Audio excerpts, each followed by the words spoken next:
finally, let's get this show on the road, right? I would like to introduce our wonderful presenter, Dr. Sharif. So please come on up. He's going to give us a brief presentation and discussion about Islam in America and our roots here. Bismillahirrahmanirrahim. In the name of God, the great, the most gracious, the most merciful. Assalamu alaikum wa rahmatullahi wa barakatuh. Peace be upon you, and may the blessings and mercy of God be upon you all.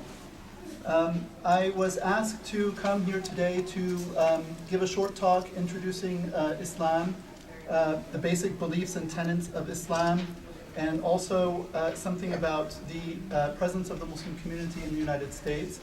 I will talk for about 30 minutes, I believe, until the call to prayer, the afternoon prayer, which will be at around 4:30. And then we will hear the call to prayer, and afterwards we'll pray, and then we will resume for questions and answers. So there'll be about a 30-minute talk, and please jot your questions down. I'm sure you already have many questions that you're coming with. I hope I will answer some of them at least during the talk, and I will be more than happy to entertain any questions you might have afterwards. I'm looking forward to a very fruitful discussion. So, how many people here are coming who are not part of the Muslim community, who are visiting today? If I can just see a show of hands. Okay, so good number, the majority. That's the intent of the day, so that's good. And of the people here, how many would say that you have little to no knowledge about Islam? Okay. And how many would say sort of a little bit of knowledge, fair amount, but not anything very systematic? Okay. And how many who are not Muslim would say they have a lot of knowledge about Islam? Okay. One person. Good. All right. So I'm going to ask you questions if I can get any. To start first, I think the best way to start is to talk about what the meaning of the word Islam. The religion that we adhere to is called Islam, and Islam is an Arabic word which means submission. So the basic idea of Islam is that a human being is created and exists and is called upon to submit himself or herself to God, who is the creator, whom we will talk about more, and to accept Islam or to be a Muslim. The word Muslim actually is derived from the word Islam. And so if Islam means submission, the word Muslim means submitter. So when someone says, I'm a Muslim, what they're really saying in Arabic is, I am a submitter, meaning someone who submits to God, to the will of God, and submits himself to the worship of God, and to following the way of God. When did Islam begin? So this question is not as straightforward as it seems, and in fact we need to distinguish two levels. So the historical religion that we call Islam, in other words, Islam is, in contrast to Judaism, Christianity, Buddhism, and so forth, that religion with the rites and the rituals and the specific beliefs that it has, which we'll talk about, began in the 7th century, the 7th Christian century, so the 600s, in the Arabian Peninsula, current-day Saudi Arabia. And the person who founded it, if we can say it that way, is Muhammad, the Prophet Muhammad, who lived, sallallahu alaihi wasallam, may peace and blessings be upon him and upon all the messengers, who was born in the year 570 or 571, and who died in the year 632 at the age of approximately 62 years. If we talk about Islam as submission, however, just the very idea of submission, then Muslims will tell you that Islam has existed for as long as humanity has existed. Because the Quran, which for Muslims is a revelation from God that was revealed to the Prophet Muhammad, which I will talk about more, the Quran mentions that the first human being, Adam, was himself a prophet. And he himself was called, as all human beings are, to the worship of God alone, and to surrender himself to God. So in a sense, Adam himself, the first man, is a Muslim, and all of the prophets that came after him, including the prophets that are mentioned in the Bible, which we'll talk more about, are all considered Muslims, we could say with a small m, because all of them as upright individuals who are called upon by God to spread his word and to call people to his worship. All of them were in submission to God, and so all of them are Muslim in that sense. So Islam, in a sense, has always existed as long as humanity has existed, but in the specific form which it has taken in the form of the historical religion that we know, we go back to the 6th century. So let's just go back briefly to the time at which Islam arose. And we said the 6th century in the Arabian Peninsula, specifically Western Arabia.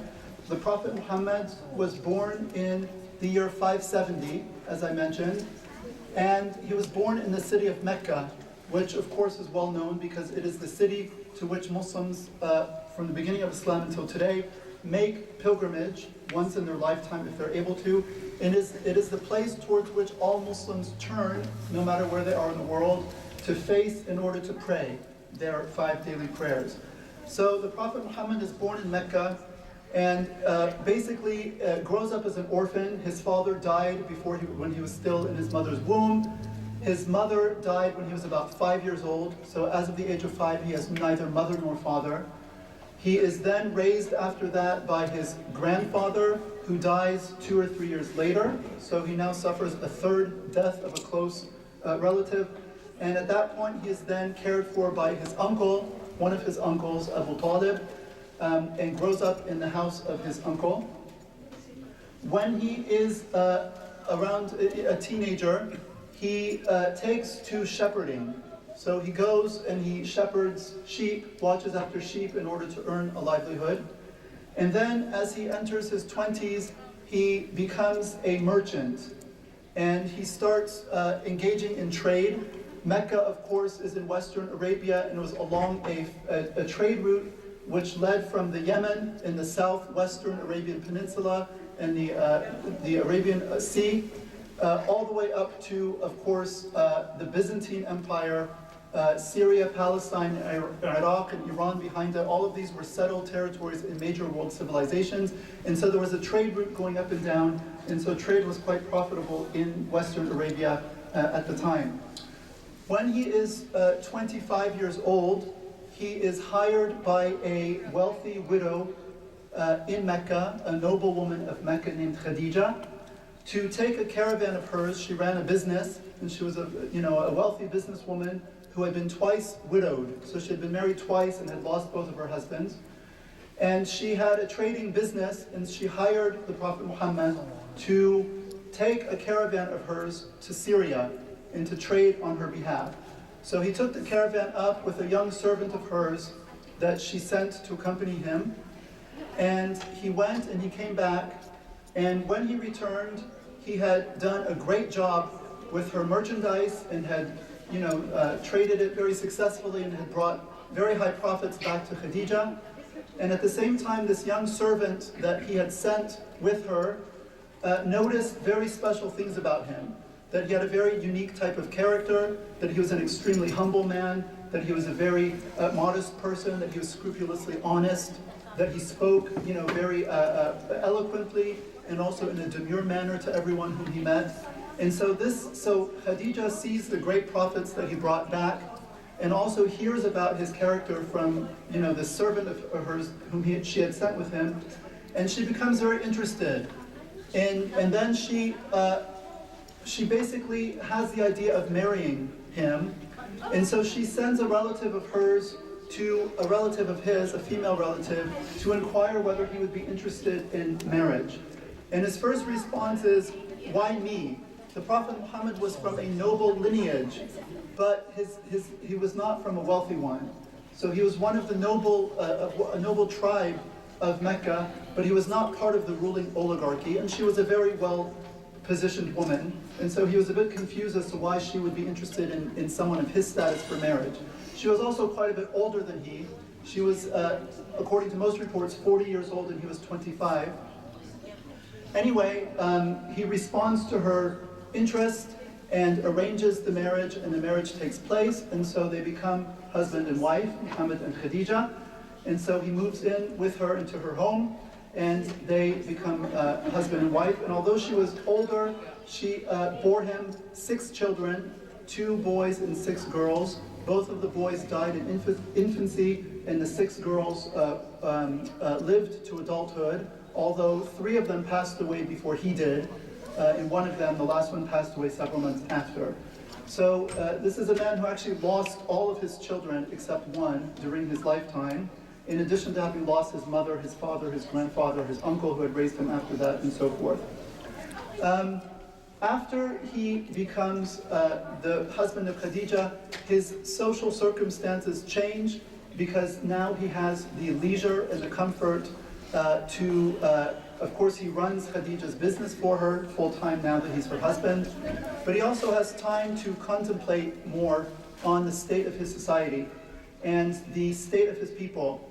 And so if we take a step back and we look at the state of religion in the Arabian Peninsula at this time, the vast majority of Arab tribes, it was a tribal society, most of them were pagan, which means they worshipped various idols and various deities. Each tribe had its own deity, and the tribe would make a likeness of that deity in the form of a stone statue or a wooden statue or something like that, and they would sort of worship these idols in kind of very crass polytheistic fashion. And once a year, all the Arab tribes would come around from all over the Arabian Peninsula, and they would meet in Mecca for a yearly fair. And they would exchange goods, exchange news. They would have poetry competitions because poetry was extremely prized among them. And they would all bring their gods and put a likeness of each tribe's god in the Kaaba, which is the black cube which still exists in Mecca today, towards which Muslims turn to pray. And they would all circumambulate and walk around and do rituals around the Kaaba, celebrating sort of all of the gods of all of the tribes.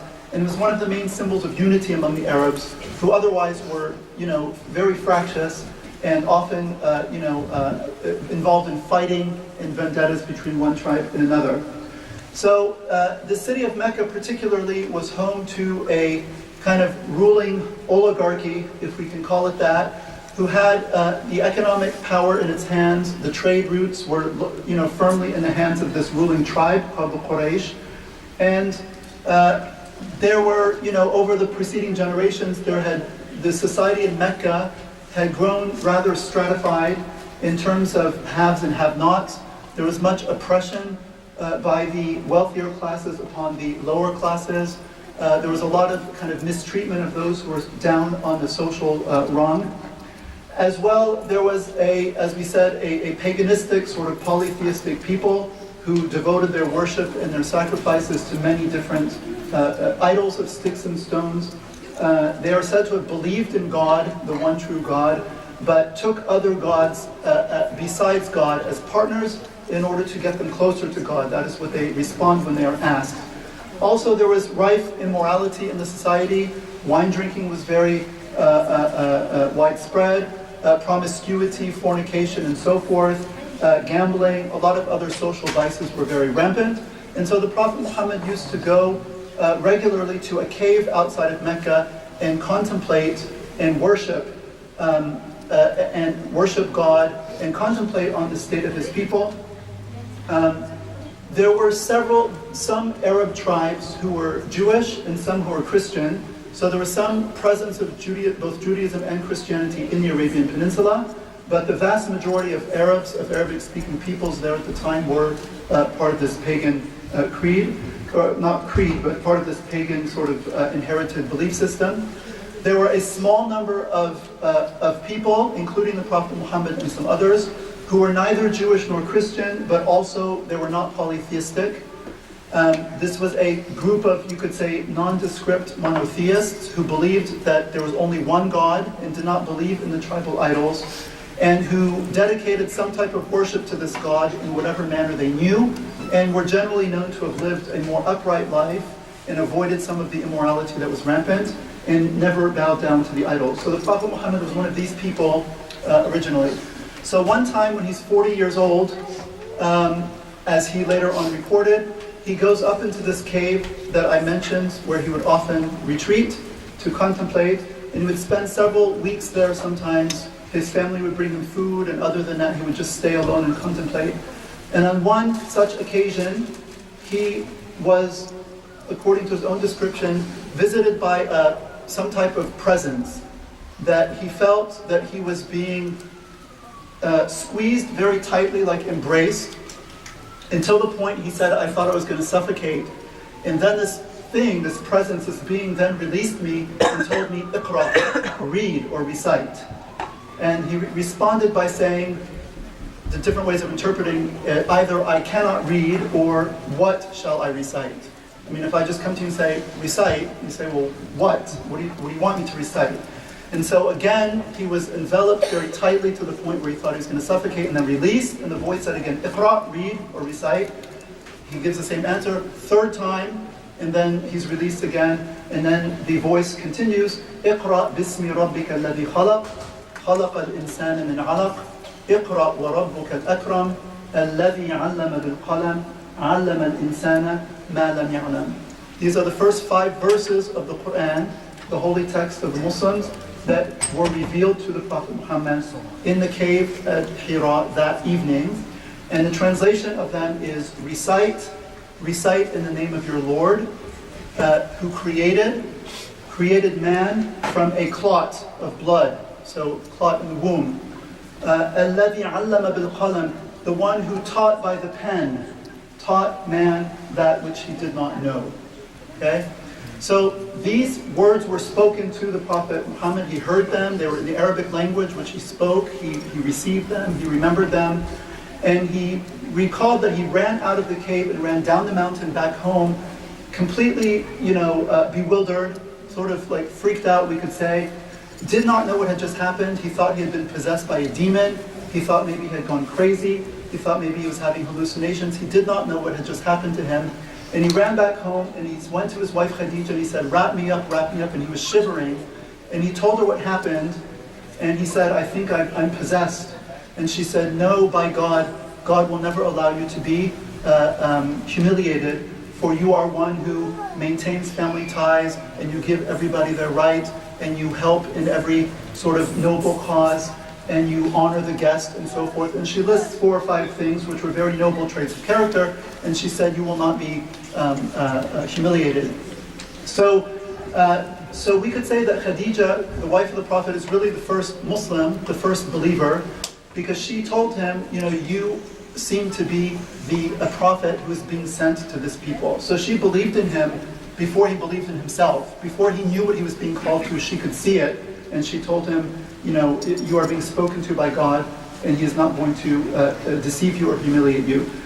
After this time, this was in the year 610 AD, after this time, verses of the Quran, similar to what I just recited to you, were revealed to the Prophet Muhammad piecemeal over the next 22 years, basically over the remainder of his life, until the time he died when he was 62. And in the beginning, in Mecca, he was, the revelations that he received were only shared among a small group of his family and close companions. And then after that, he started going public with the message and calling the Arab tribes away from their polytheism and calling them to the worship of the one God. So the main message of the Quran is, and this is the statement of faith of the Muslims, La ilaha illallah, there is no God but God. Only one God, creator of the heavens and the earth, creator of everything that exists, who exists outside of time and space, who created time and space when he brought the world into existence, who is omniscient, who is omnipotent, so he's all-knowing, all-powerful. He sees and hears all things. He has created human beings with a body, with a mind, and also with a soul called the ruh. And the main message of the Quran is this sort of very strict monotheism. There is only one God, not several gods and not no God, but one God. And also that human beings are called upon, because they're created by God, to recognize Him, to love Him, to worship Him, and to obey His will by living their lives according to what He has sent down. The second major point is that there will be accountability after death, that after human beings die, they physically depart from this world, but their soul remains alive, and that on the day of resurrection, after this current order of the world comes to an end, all human beings who ever lived from Adam on to the very last generation will be raised from the dead, brought out of their graves, and will stand before God for judgment on Judgment Day, and that God will judge every human being according to his or her faith and deeds on this, during his life, and that after that people will be admitted either to paradise or to the hellfire, and that these states will basically last for eternity. There is a notion that some people will be enter hell for some time to be purged of their sins, something close to maybe a Catholic idea of purgatory, and then be admitted to paradise. But the ultimate destination is one of these two. And so these are the major theological doctrines of the Quran.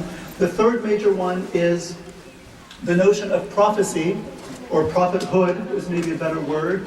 And this is the idea that ever since the beginning of humanity, God has intermittently sent down, has raised among people prophets from among themselves to call people back to God when they fall away from his path, to call people back to monotheism when they devolve into polytheism and unbelief, and to call people back to ethical ways of life when they fall into rampant immorality.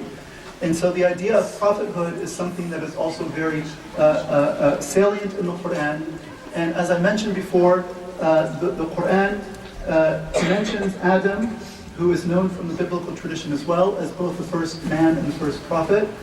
And after that, the Quran actually sees itself as the last in a installment. Well, first of all, that the Prophet Muhammad is declared to be the last prophet in a long line of prophets who came before. These prophets, there is a saying of the Prophet Muhammad. He said, never, well, in the Quran it says, never is there is no people except that we send to them a prophet. So the idea is that all periods of history, people have been sent some type of prophet or some type of messenger to warn them, to call them to God and so forth. And that this has continued until the Prophet Muhammad, who is the last prophet, after whom no further prophet will be sent. And the idea is that some prophets come in order just to call their people back. Others come with an actual new message in a revealed book. So among the prophets that are mentioned in the Quran that came with revealed books are, well, some of the major prophets are Abraham. So obviously known from the Judeo-Christian tradition. Abraham figures very prominently in the Quran. All Muslims believe in Abraham. And in fact, the Arabized form of his name, Ibrahim, is a very, very common name among Muslims. Abraham, so, is the patriarch of Islam in a similar way that he's a patriarch of Judaism and Christianity. And Islam, in fact, sees itself as, a descendant in the same tradition. Abraham, of course, had two sons. What are their names? Isaac and Ishmael, Ismail and Ishaq in Arabic. And from the line of Isaac, you get the 12 tribes of Israel. Right, and so you get the Judaic line, and then the Christian line. Obviously, Jesus also is within that line. And from Ismail, according to the Arab and Muslim tradition, the Prophet Muhammad himself is descended from the line of Ishmael. So both sort of go back to Abraham, but through different lineages. So Abraham is mentioned and figures very prominently in the Quran. His two sons, Isaac and Ismail, are mentioned. Jacob, the son of Isaac, the 12 tribes of Israel, are all mentioned. Joseph, of course, everyone knows, counted in great detail in the Quran. Joseph is considered a prophet also. And then we go down until Moses, also raised as a prophet by God according to the Quranic narrative. His brother Aaron is considered a prophet as well. This story is narrated how they liberated the children of Israel from Egypt, the parting of the Red Sea, the departure with them into the Promised Land, and so forth. David and Solomon of the Hebraic line are mentioned. They're both considered very righteous and upright prophets. Also, Jesus is mentioned in the Quran as a very prominent figure. The Quran affirms the virgin birth of Jesus, that his mother Mary, who is mentioned in the Quran, was a virgin when she gave birth to him by a miraculous intervention by God.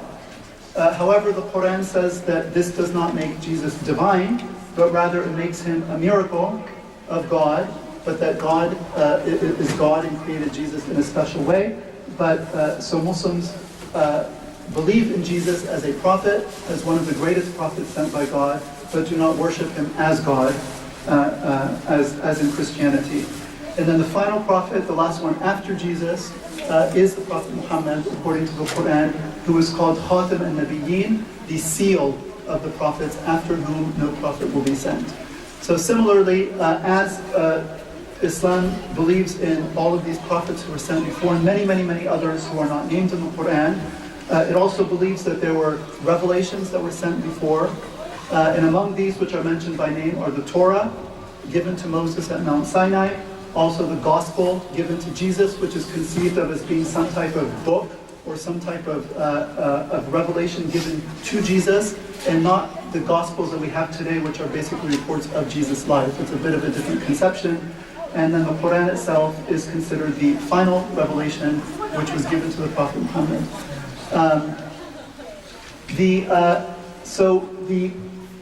So if I can go back now to the place of the Quran, basically we said the first 5 verses which I mentioned at the beginning of the talk were recited to the Prophet Muhammad by the angel Gabriel. In this Islamic tradition, the belief is that this was the angel Gabriel, also known in the Christian tradition.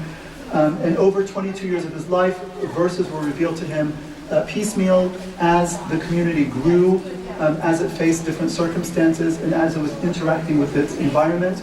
The teachings were sent down piecemeal so that they could be assimilated, memorized, implemented, and so forth. The Quran sometimes is sort of presented as being the Bible of the Muslims, and this is true in one sense and not true in another. It's true in the sense that if you ask, say, what is Christians' main book?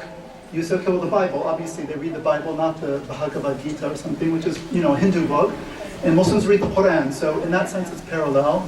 But in a different sense, I mean, unlike the New Testament, which, as we said, is sort of reports about Jesus' life, including some what purport to be direct quotes from him in some parts of it, the Quran for Muslims is the actual word of God himself, meaning the literal, word of God that was spoken to the Prophet Muhammad.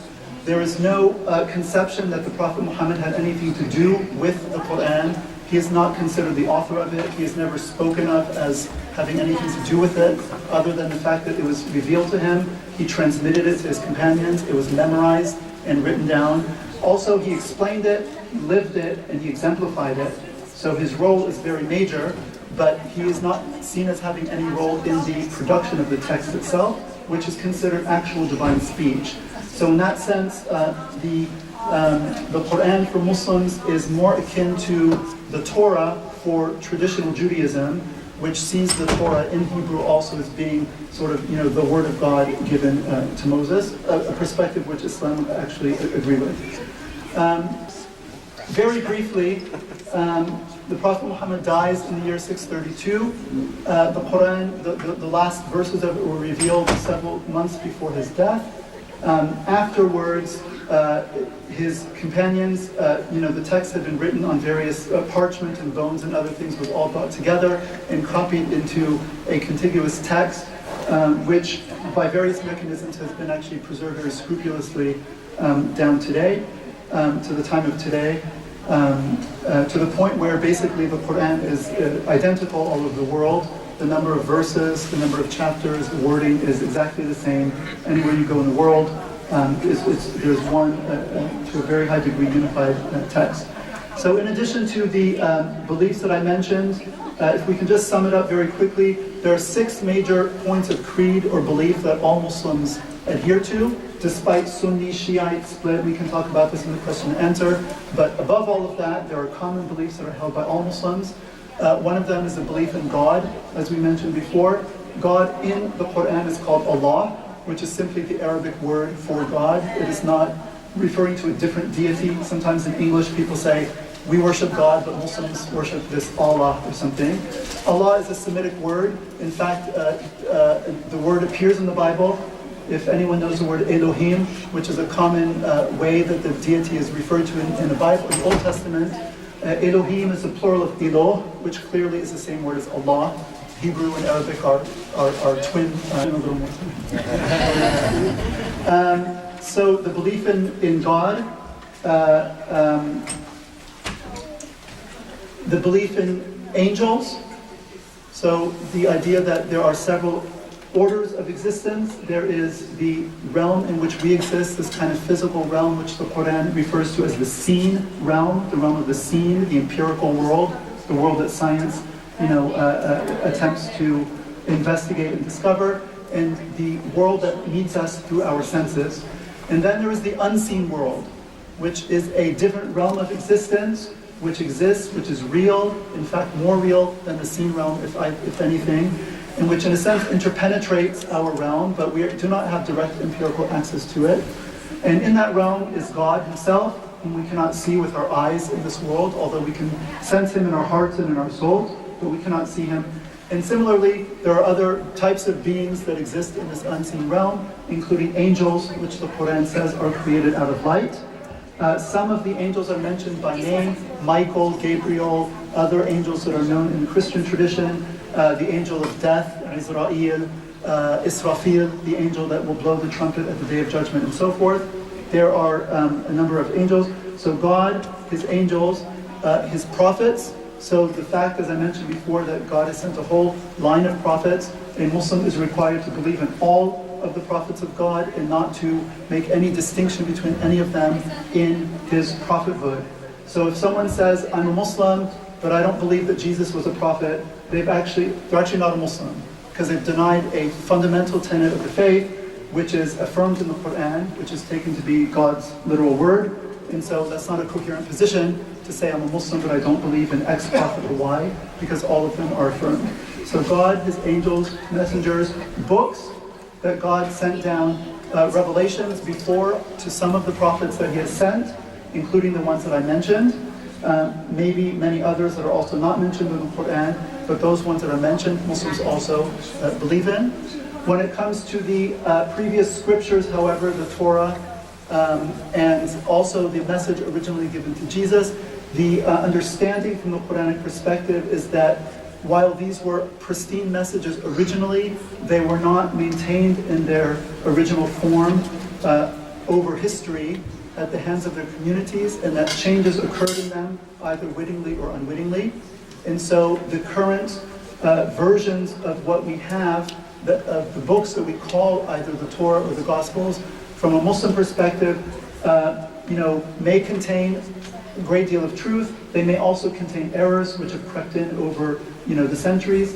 And so when Muslims say they believe in the Torah and the Gospels, that does not necessarily refer to the books that go by those names today that have come down to us, but whatever the original form of them was that was given to their respective prophets.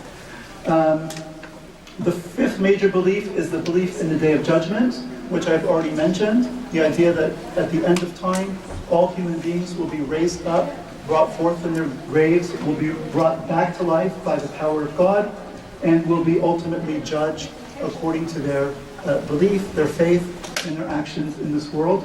And then the sixth major belief is the what is called qadar, or the divine decree, which is basically the notion that destiny, so to speak, is in the hands of God. This does not negate human free will. We obviously can choose what we do. We choose righteous action, unrighteous action, so on and so forth. It is on this basis that God judges us. But the idea is that whatever is apportioned to one is not just the result of randomness or chance or happenstance, but rather is something that is destined for one by God. So one gets a job, alhamdulillah, praise be to God, that scene is coming from God. One loses one's job, alhamdulillah, this also comes from God. That's what was destined for one at that time and place.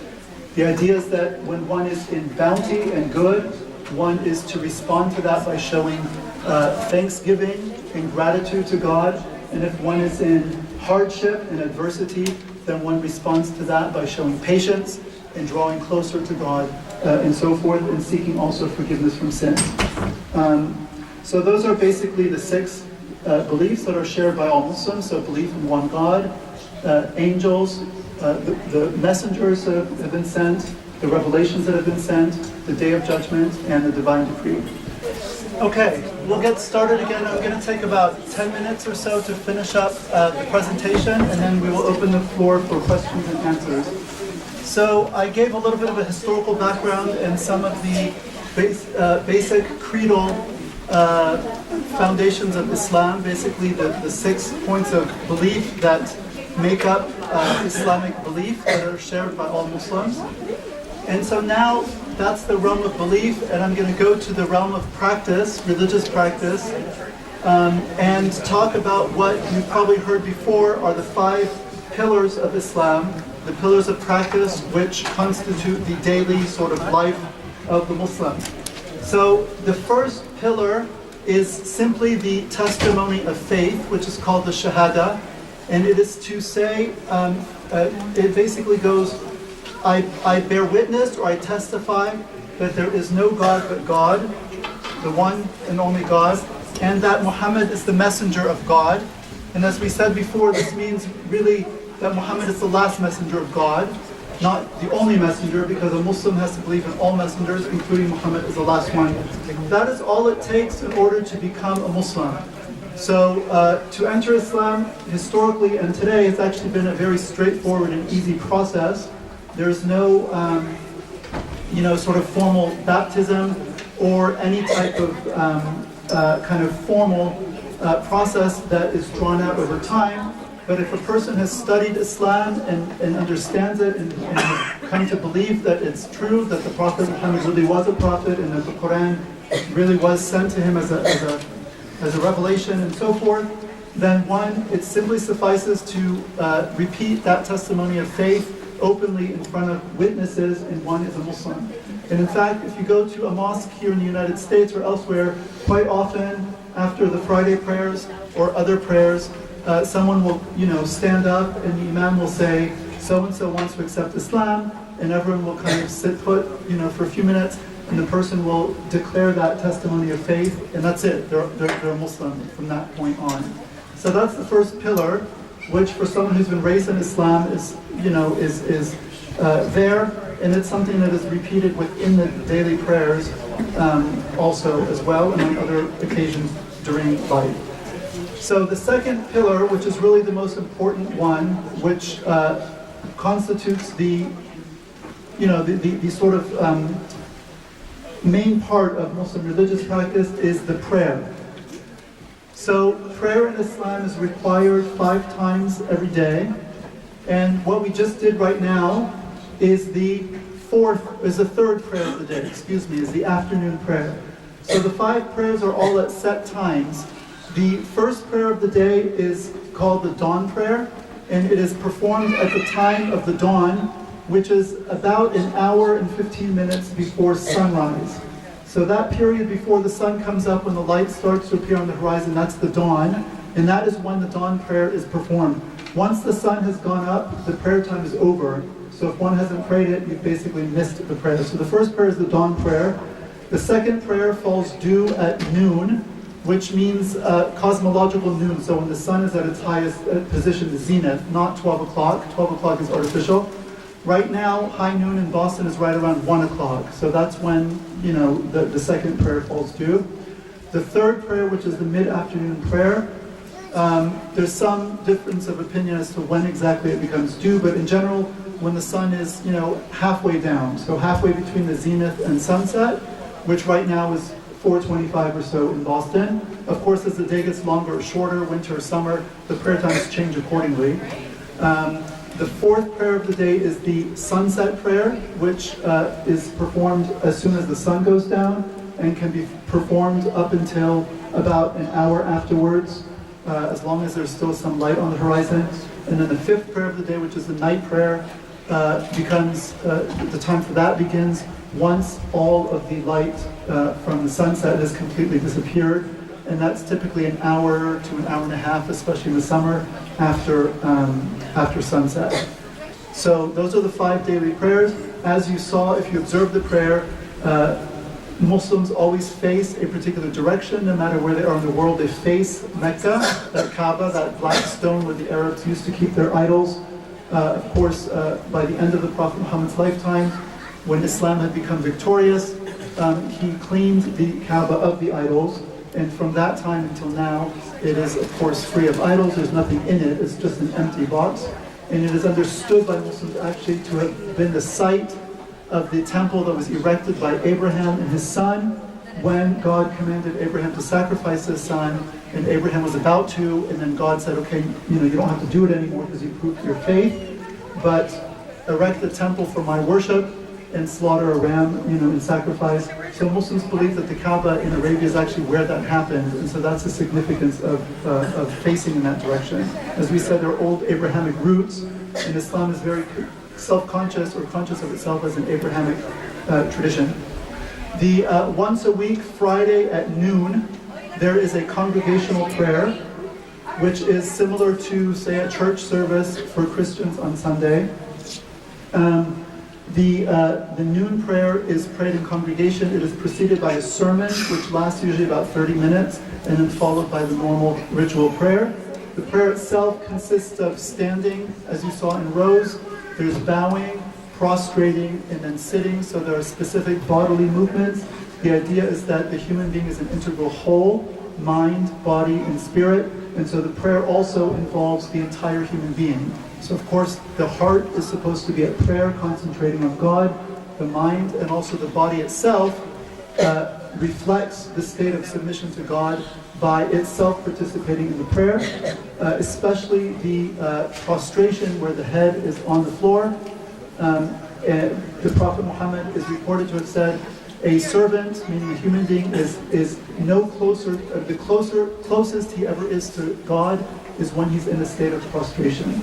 In a sense, you're putting your head, which physically is the highest part of your body, also contains the intellect, right? I mean, our head is something very noble, and you're putting it in the lowest place, and you're doing it in front of God, who is the ultimate Almighty, and in front of whom we are servants and creatures of Him. And so that is the ultimate sort of expression of the posture of submission that the entire religion is named after.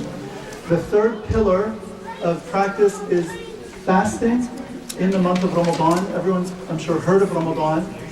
Ramadan is the 9th month. It's the name of the 9th month of the lunar calendar. So like Judaism, Islam runs on a lunar calendar. So a lunar month is 29 or 30 days, depending on the given moon cycle in any month. And so Ramadan is like saying September. It's just the name of the month. And in the month of Ramadan, Muslims are required to fast from dawn until sunset every day for the duration of the month. So as we said, dawn is about an hour, hour and a half before sunrise. And so the fast begins at that time and it ends when the sun goes down. And it is a fast from all food, water, and sexual activity during that time. So that includes water. People say you can't even drink water. No, not during the fasting. Anything that would enter the body in any form would actually break the fast. So it's not a 24-hour fast. On Yom Kippur, for example, Jews have a 24-hour fast, but it's just one day. So Ramadan is not a 24-hour fast. It's dawn until sunset, but it's for an entire month. So that is the fasting of the month of Ramadan. The fourth pillar is called zakat, which is basically an alms tax that is due once a year on the excess portion of one's wealth. So in other words, whatever wealth one has had in one's possession above and beyond what has been expended for daily needs, there is roughly a 2.5% tax that is due on that is to be paid to the poor, to travelers, to wayfarers, for the ransom of slaves and so forth. There are certain categories in the Quran of constituencies to whom the zakat monies are due. That is once a year. And then the fifth pillar of Islam is the Hajj pilgrimage, which is once in a lifetime, if a person is able to, both physically and financially, to make the journey to Mecca, where the religion began, and where the Kaaba is, and the direction to which people pray 5 times a day. So one goes once in one's lifetime, if he or she is able to, and participates in a number of rituals and rites, all of which are Abrahamic, in origin and inspiration. None of them actually originate with the Prophet Muhammad. They were there before. They were given a new meaning with the coming of Islam, and all of them basically commemorate the story of Abraham, the story of Hajar, his maidservant who gave birth to his son Ishmael, and so forth. And there's a number of rituals that take place at and around Mecca that take about 3 days. They're spread over 3 days, and they take place in the 12th lunar month called Dhul Hijjah, so 2 months after the end of Ramadan and a couple of days. So those are the 5 pillars of practice. Of all of these, the most important one is the prayer. Of course, the testimony of faith. I mean, without faith, none of the rest of it has any meaning, of course. But really, the prayer, if we look at the Hajj pilgrimage, it's once in a lifetime, if you're able to. If we look at the zakat, it's once a year, a payment for those who are able to. Not everyone will do that. Some will be receiving the zakat, others will be paying it. The fasting is once a year for a month.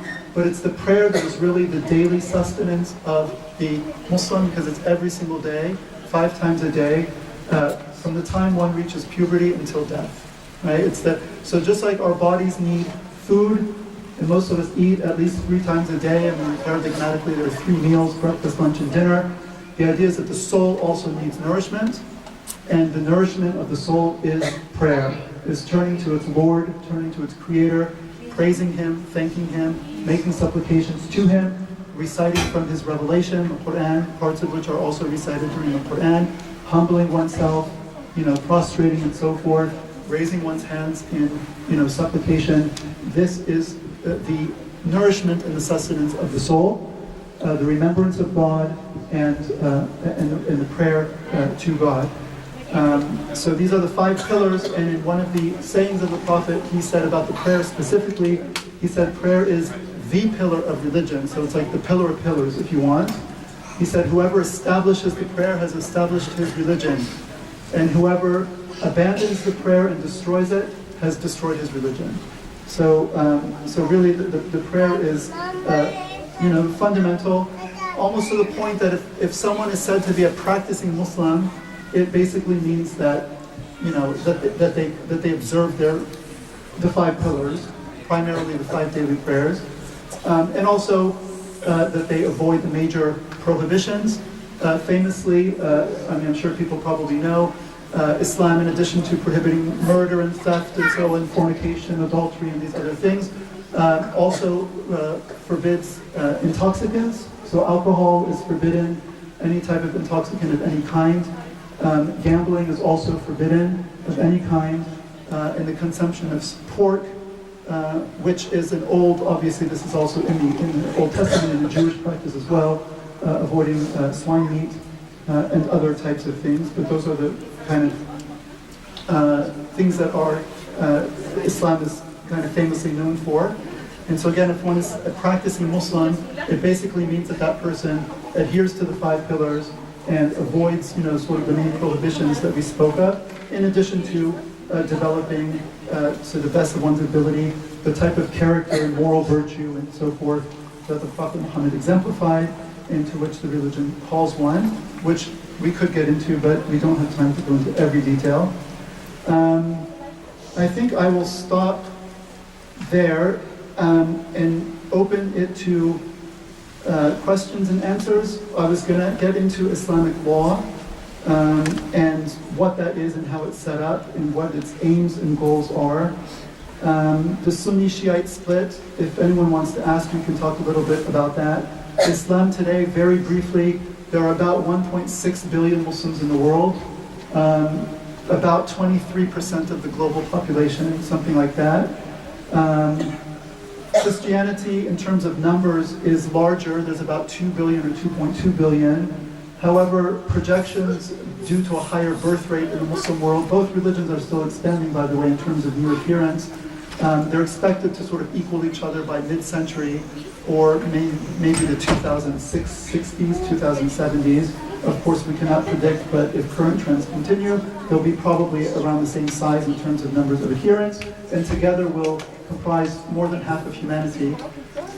So if for no other reason than that, it's a good reason for members of both communities to know and understand and appreciate each other and learn also how to dialogue and to get along well with one another.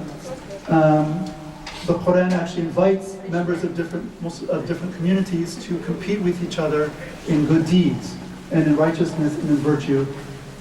So that is also something of the spirit that one might embody. Out of all the Muslims in the world, it is true that Islam was sent to an Arabian prophet.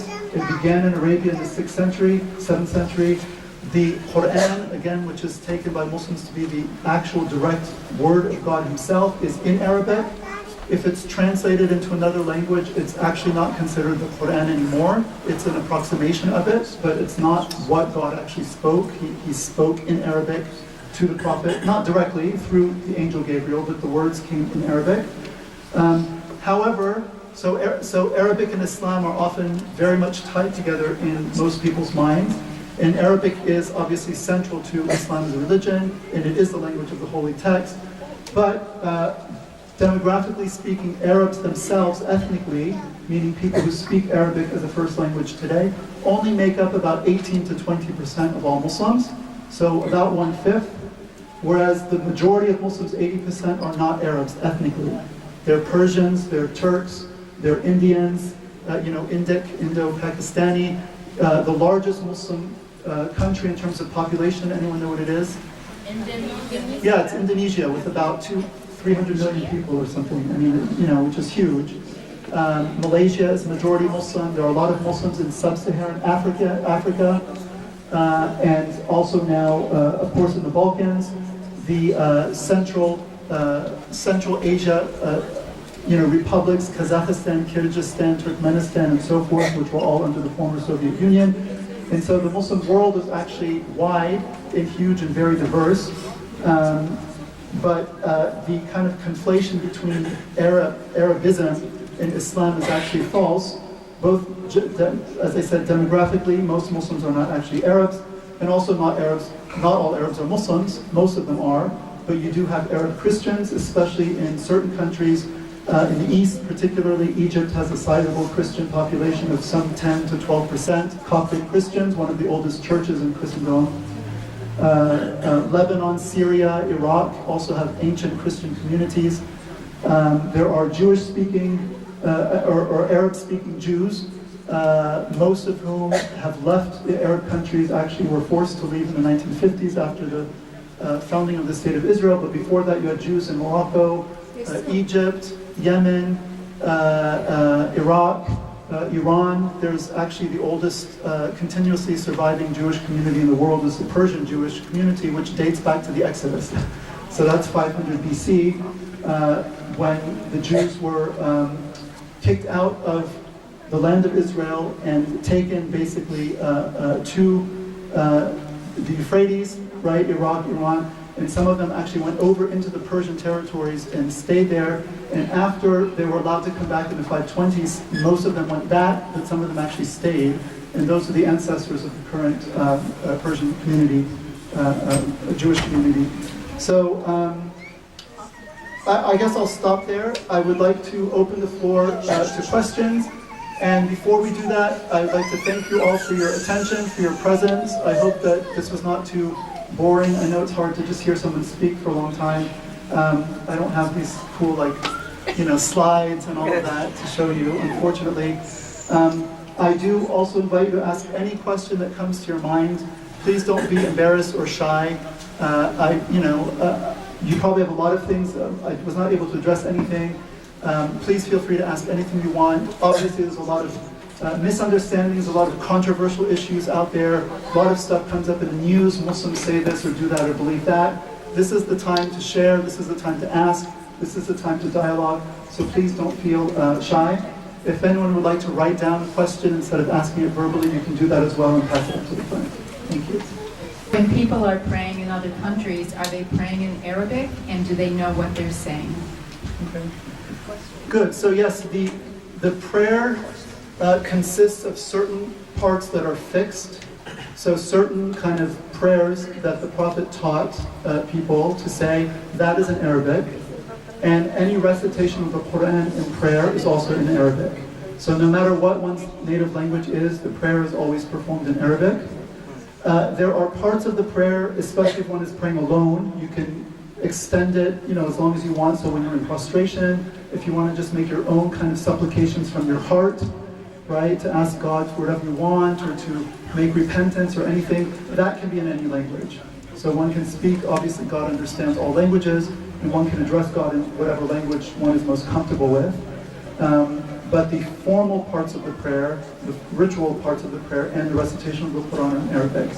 Do people understand? Ideally, they should be taught what they're saying. Traditionally, in most Muslim countries, people part of education was to learn Arabic, at least to some degree. So if someone doesn't learn the entire Arabic language, then in most Muslim countries, as they're learning the prayer, they should be taught what it actually means, and they can maybe read a translation in their own language so that they know. Yeah.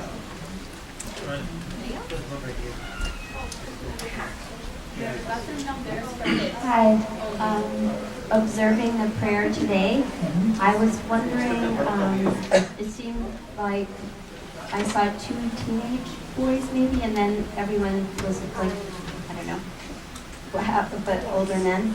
And also with women, I didn't notice anyone younger, and I was just curious, is there a certain age where they would be included in the prayer? Okay, that's a good question. So prayer is required as of puberty, as is true of fasting and the other rites. And in fact, it's semi-required as of 10. So there's a saying of the Prophet where he said, at 10, command your children to pray. Even if they haven't reached puberty, they should start to pray regularly. And definitely by the time they reach puberty, it's rigorously, obligatory for them. But there's no lower limit. So children of any age, and maybe there just don't happen to be too many kids here right now, but if there were, you would find little 4-year-olds and 2-year-olds and, praying irregularly, going up and down. But obviously they're trying to imitate others, and they enjoy that in their learning. So there's no lower limit, but, it becomes obligatory when one reaches 10, semi, and then puberty after that.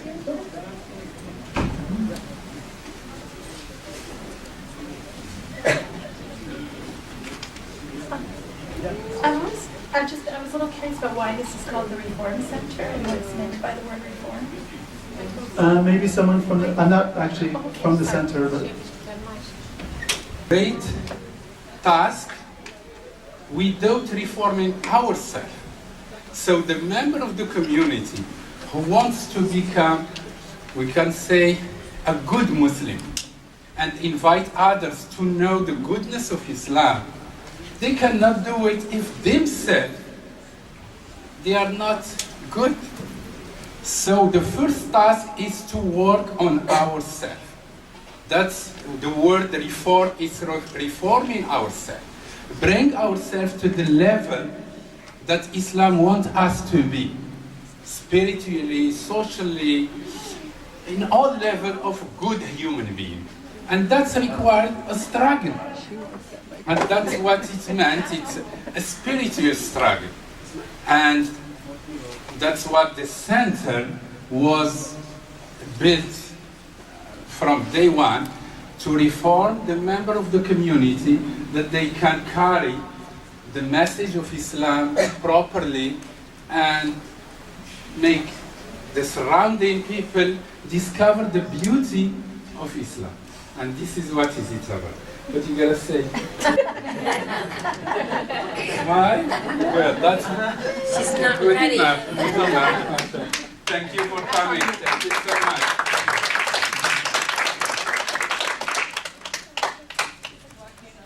Any other questions? Awesome. I was going to say, I know there must be.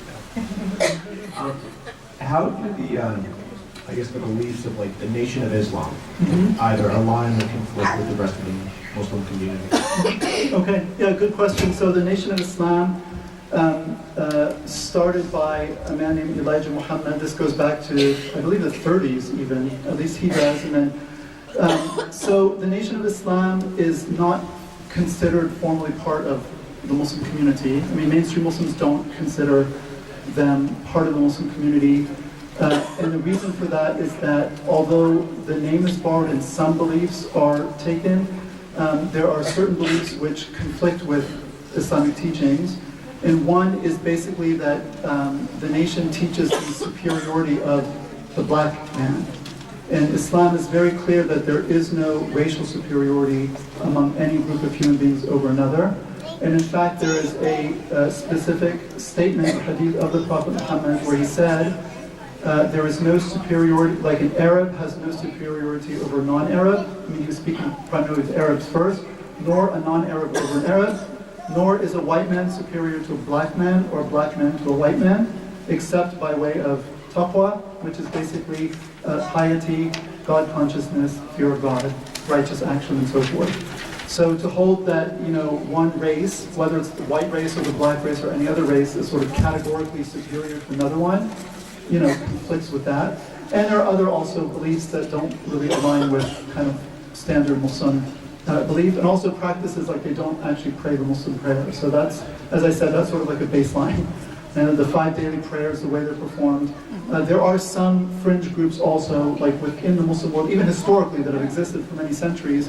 But as soon as they sort of don't recognize kind of the ritual prayers and so forth, or deny one of these central tenets, they're usually considered outside of the fold. So. And there have been attempts actually to sort of bring the nation closer to Islam, and actually many people start in the Nation of Islam and then they kind of migrate into like Islam itself and sort of reconvert or convert into actual Islam. Malcolm X, obviously a very well-known figure, most of his life after he became a Muslim, so to speak, he was in the Nation of Islam, and he actually came to like standard Islam only a year before he was assassinated after making the pilgrimage at the age of 39.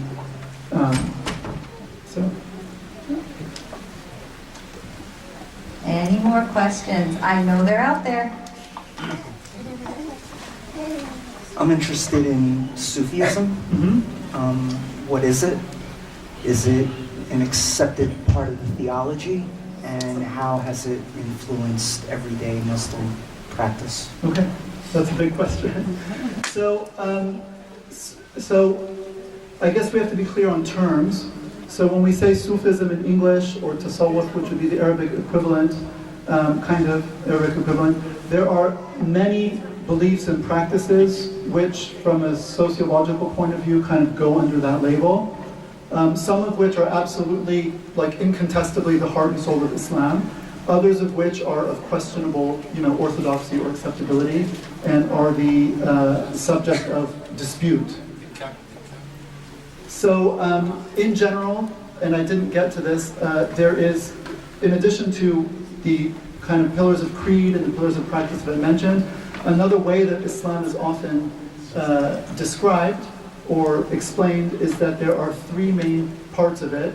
One is Islam with a small I, which is submission, which basically deals with the 5 pillars of practice that I mentioned, as well as just the other entailments of Islamic law in general, the commands and prohibitions and the way we go about our daily lives, all of which is sort of governed in one way or another by religious principles.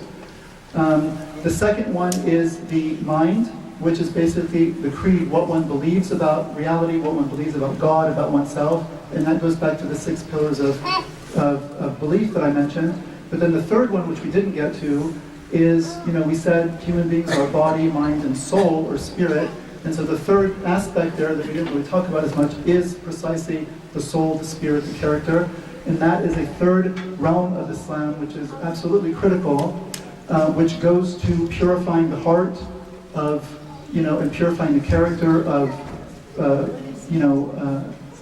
lowly character traits, arrogance, pride, greed, vainglory, so on and so forth, trying to get rid of those systematically and beautify the character with their opposites, right?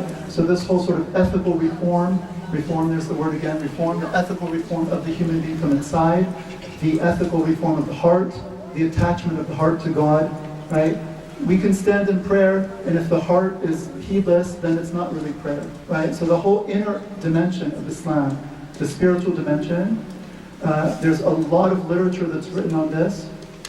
There's a lot of books written on it, and there are a lot of practices and teachings that directly relate to this. Most of those, I mean, for most of Islamic history, that has been referred to by the term tasawwuf, which is where English Sufism comes from. To Islam in every respect. I mean, without that spiritual dimension, without the dimension of the heart, without the dimension of sincerity towards God and others, the rest is just a shell. So just like if you have a body with no spirit, it's not a human being, you have to have all three. Having said that, as time has gone on, by about the 5th or 6th Islamic century, you start to get groups within the Muslim world who kind of coalesce around what they call brotherhoods, Sufi brotherhoods or tariqas, some of which have particular ways of passing down this aspect of the religion. There are certain aspects of that which are of disputed, disputed whether they're advisable or permissible. Some such groups, for example, engage in practices which sort of entail kind of swaying back and forth with the body while chanting kind of remembrance of God and so forth. And people will differ. People will say, okay, the Prophet Muhammad didn't do this. He's not known to have engaged in these sort of ritualized forms of remembrance in this manner, and therefore no one should add to the religion, especially like ritualized kinds of behaviors, which he didn't himself do. Others will say, he didn't do that, that's true, but we're commanded in general to remember God and so forth, and there's nothing inherently prohibited in these actions, so why not, right? And we're not really making it part of the religion by saying, well, this is, required like the prayers are, but it's something that's done in addition. So you find actually, scholars of Islamic law, scholars of different, orientations will differ over the permissibility of some of these actions. And there's other things too, where there's, sort of polemical kind of disagreements. So it's hard to say, when you say Sufism, it covers such a wide range that it's hard to kind of say one thing about it. In the realm of beliefs also, there are, certain, especially later on as you get more of a theoretical approach towards Sufism, a kind of what they call theosophy sometimes, you get a notion of like a mystical truth, which at least if one is not willing to kind of give wide latitude towards metaphoric usages of language and so forth, really kind of sound like they're almost making God and the world conflated into one, right? And sort of obliterating the distinction between the two. And a lot of this kind of Sufi poetry later on, if you read it literally, can give the impression of sort of pantheism and things like that, which if you take that as to be literally true, then that clearly violates sort of Islamic monotheism as in the Quran.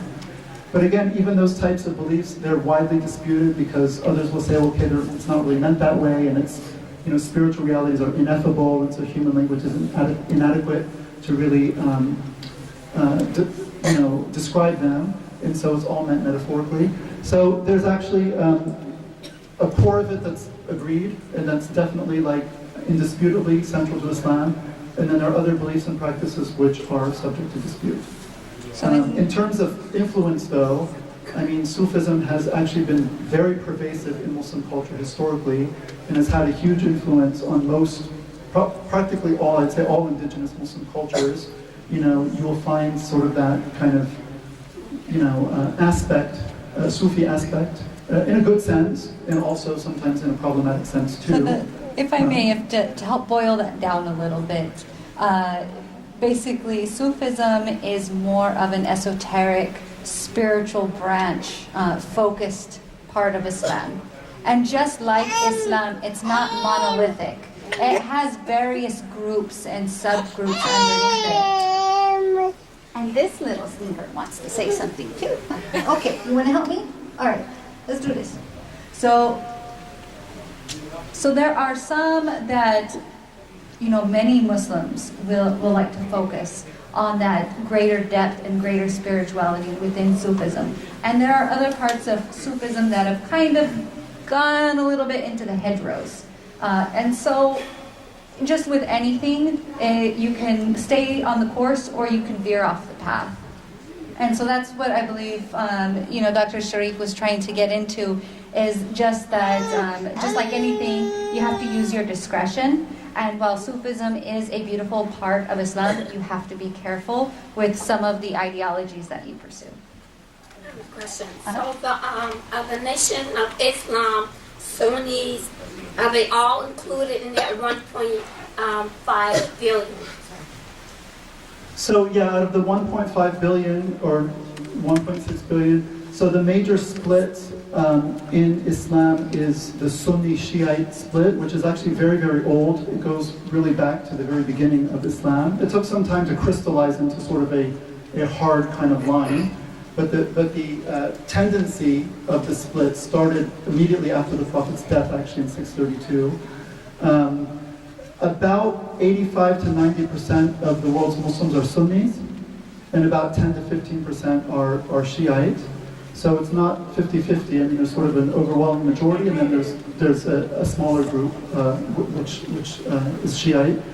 Both groups have internal diversity, of course. There are a number of different branches of Shiism that are sort of clearly demarcated from each other as being different branches. The most common branch is what they call the 12er Shiites. You also have 5ers, 7ers, and other smaller groups. Sunnis are, within Sunnism, you don't have denominations per se. There are different tendencies and different trends. There are also different legal schools. So we talked a little bit about Islamic law. There are different kind of schools of interpretation of the law, but those are not denominations in a Christian sense. They're simply kind of methodologies for deriving law that in general kind of accept each other as being equally legitimate. And so I would say if you're in the United States or in the Muslim world, a mosque, typically you might have something called a Shiite mosque and a Sunni mosque. But other than that, you won't have any other distinction, like, okay, that mosque belongs to that particular legal school. You won't find that. And in general, any Muslim can go into any mosque. And it looks like we've got a good question over here. The thing I find that's really cool about it is that there's only one Quran. Yes, that's true. Okay, we have this question here. What is your view about the current state of Islamic studies compared to the earlier times? And what do you see is your role in this field as a practicing Muslim academic? Okay, so Islamic studies, I don't know what is being referred to by that. I mean, there's Islamic studies in the Western Academy as part of, sort of secular Western studies. And then there's actually like traditional Islamic scholarship. So I'm not sure if the question refers to one or the other, but I think it would be safe to assume Islamic studies in the Western view.